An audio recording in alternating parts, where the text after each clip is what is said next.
एक वक्तव्य के माध्यम से सारी स्थिति सदन को और सदन के माध्यम से जनता को स्पष्ट की जाए। अब सदन में वक्तव्य देना ये सरकार का अधिकार है और इस अधिकार का अनेकों बार प्रयोग हुआ है। अब मुझे ये समझ में नहीं आता कि अगर सरकार तथ्यों को रखना चाहती थी वक्तव्य के माध्यम से, तो आखिर प्रतिपक्ष को दिक्कत क्या थी? प्रारंभ में ही हमने कह दिया था और वक्तव्य की हमने अध्यक्ष जी से अनुमति ली थी। माननीय अध्यक्ष महोदय ने अनुमति दी और उसके अंतर्गत वक्तव्य देने का हमने फैसला किया था और उस समय ही हमने ये कह दिया था कि नेता प्रतिपक्ष बोले और कोई सदस्य बोले, हर एक प्रश्न का उत्तर दिया जाएगा। लेकिन कांग्रेस को चर्चा से भागना था, उनको तथ्यों से मतलब नहीं है। और इसलिए जब मैं वक्तव्य दे रहा था तब उन्होंने हंगामा किया और सारी बातें ठीक से न आ पाए इस बात का प्रयास किया। सरकार स्पष्ट रूप से ये कह रही है कि लेखाकार ने ये 2018 से 2021 के बीच महिला बाल विकास विभाग के कुछ कारणों का ऑडिट किया। इसमें 19 और 20 शामिल है और ये ड्राफ्ट रिपोर्ट है। इस ड्राफ्ट रिपोर्ट को अंतिम नहीं माना जाता। ऑडिट की प्रक्रिया कांग्रेस के मित्र भी जानते होंगे। हर विभाग का ऑडिट होता है हर साल। ऑडिटर की टीमें आती है, वो ऑडिट करने के बाद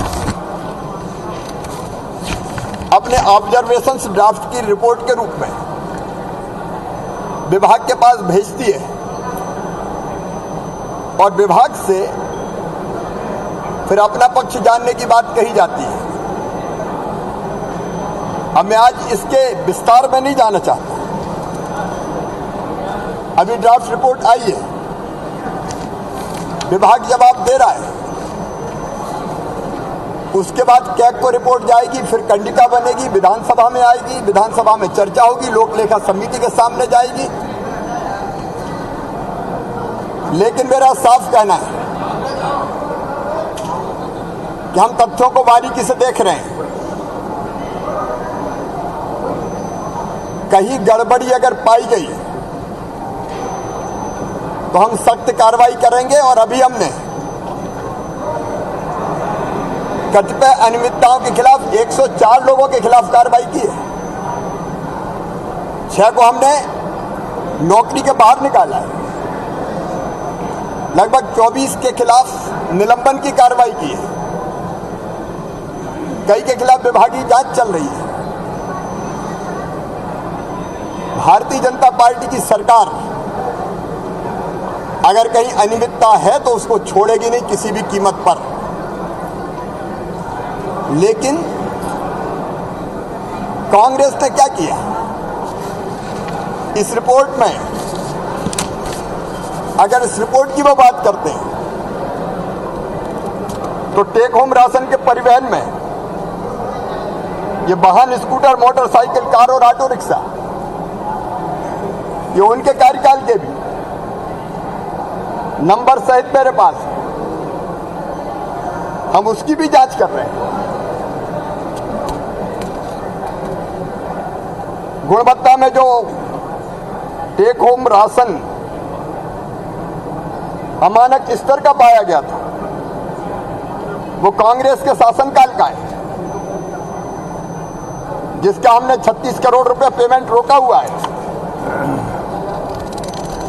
जितनी भी क्षमता से अधिक टेक होम राशन को उत्पादन से लेके अलग अलग विषय हैं, वो इनके कार्यकाल के भी सबकी सभी तथ्यों की हम बारीकी से जांच कर रहे हैं और उसके आधार पर अंतिम कार्रवाई होगी।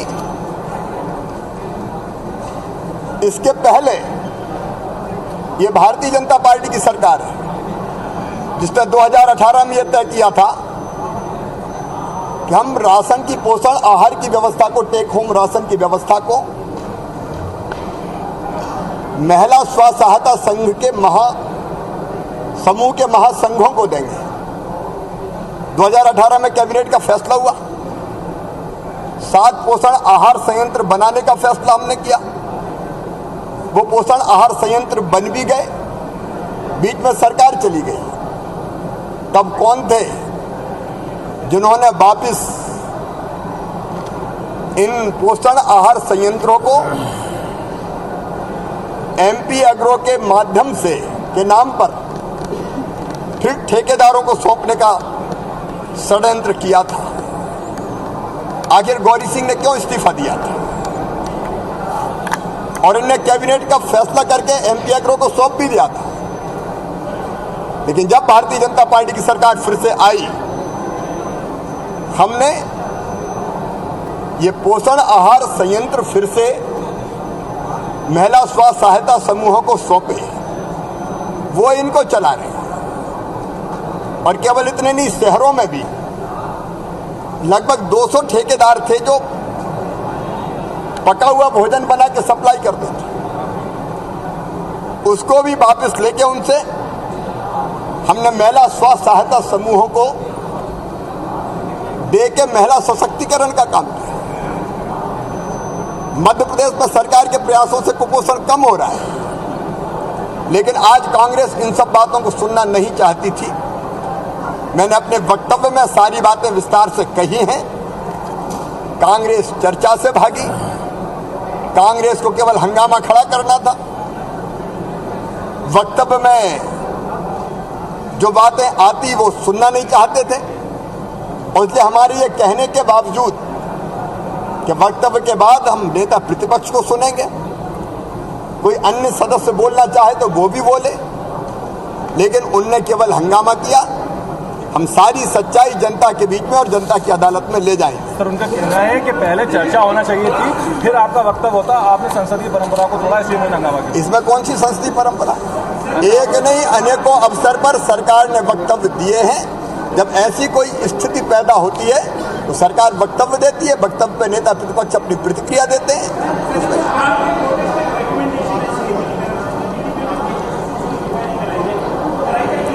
ऐसी कोई रिकमेंडेशन मैंने नहीं देखी।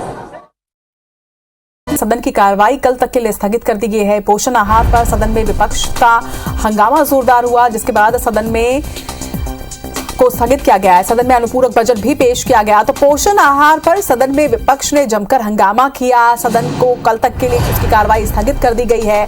तो इस वक्त ये अहम जानकारी सामने आ रही है कि सदन की कार्रवाई को कल तक के लिए स्थगित किया गया है। अब सदन की कार्रवाई कल दोबारा शुरू की जाएगी। सदन में हालांकि अनुपूरक बजट भी पेश किया गया। तो इस वक्त आपको बड़ी खबर बता रहे हैं। मध्य प्रदेश में विधानसभा सत्र जारी था और सदन की कार्रवाई को इस वक्त स्थगित कर दिया गया। जिस तरह से पोषण आहार पर सदन में विपक्ष ने हंगामा किया, उसके बाद ये कार्रवाई कल तक के लिए स्थगित की गई है और अब आगे की कार्रवाई कल शुरू की जाएगी। लेकिन सदन में अनुपूरक बजट जरूर पेश किया गया।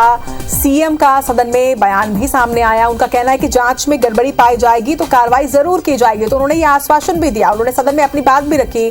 जिस तरह से लगातार विपक्ष हमलावर था, लगातार विपक्ष हंगामा कर रहा था, उसके बाद उन्होंने ये बात भी कही कि कार्रवाई की जाएगी। अध्यक्ष से मुख्यमंत्री ने कहा होगा कि पहले मेरा वक्तव्य हो जाए, उसके बाद चर्चा। भाई, जब वक्तव्य आ गया तो चर्चा का मतलब क्या था?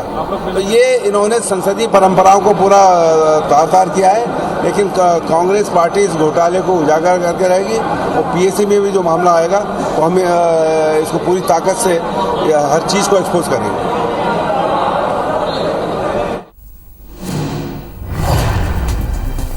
तो सदन में पोषण आहार पर का जो मामला है वो जमकर गूंजा। विपक्ष ने लगातार इस पर हमला किया, लगातार बातचीत रखी, लेकिन सदन में इसके बाद सीएम शिवराज सिंह का भी बयान सामने आया। उनका कहना है कि कार्रवाई की जाएगी, दोषियों पर को सजा भी दी जाएगी। तो सीएम शिवराज सिंह चौहान का सदन में जो बयान था वो भी हमने आपको दिखाया कि किस तरह से जांच में गड़बड़ी पाए जाने पर उन्होंने ये कहा है कि कार्रवाई की जाएगी। लेकिन इसके बावजूद जिस तरह से विपक्ष लगातार पोषण आहार के मामले पर हंगामा कर रहा था, उसके बाद सदन की कार्रवाई को कल तक के लिए स्थगित कर दिया गया।